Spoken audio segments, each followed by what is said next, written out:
Lux dell'Unione degli Studenti di Como a rappresentanza degli studenti per l'appunto comaschi.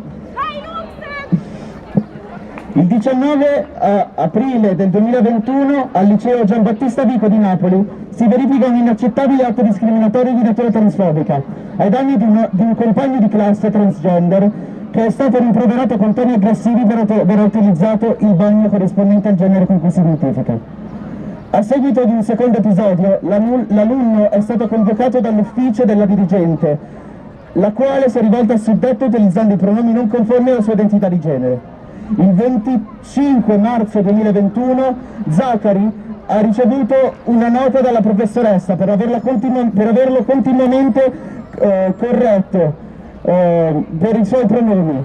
quando questi per l'appunto utilizzava quelli maschili. Alla luce di questi fatti, noi dell'Unione degli Studenti ci schieriamo con questi poveri ragazzi, i quali, nonostante il costante tentativo di essere riconosciuti nel sistema scolastico, non ricevono niente. Di conseguenza noi siamo qui in piazza, perché per quanto riconosciamo l'importanza simbolica del DDL Zan, noi pensiamo che questa non sia una battaglia di tipo politico né di tipo legislativo, deve essere una battaglia sociale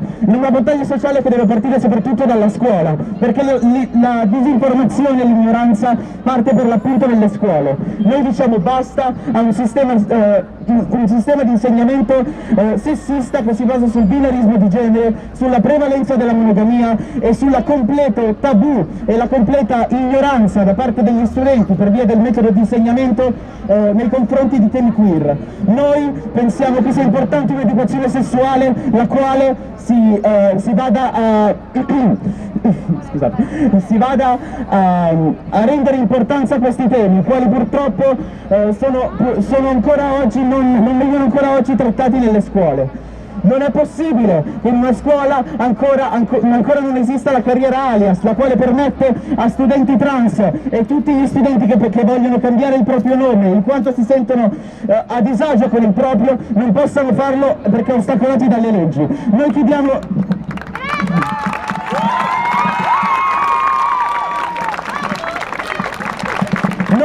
l'istituzione della carriera alias, crediamo in una scuola transfemminista, la quale si occupi dei temi citati, e soprattutto crediamo che noi tutti che andiamo contro queste discriminazioni dobbiamo unirci insieme sotto un fronte unico e non andarci contro. Crediamo che sia importante andare a parlare per tutti e andare a prendere in considerazione tutte le battaglie intersezionali del caso, in quanto non possiamo guardare solo al nostro interesse, dobbiamo guardare ad un futuro per il nostro paese che sia inclusivo, che sia antidiscriminatorio, anti-omofobo, transfobico, bifobico, antirazzista, tutto,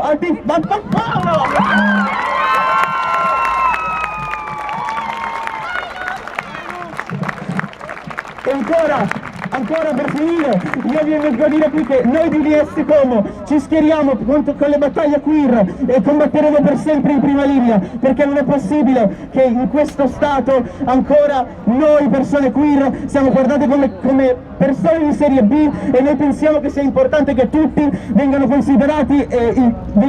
allo stesso modo e gli aiuti vengano dati a chi è in necessità. Vi ringrazio.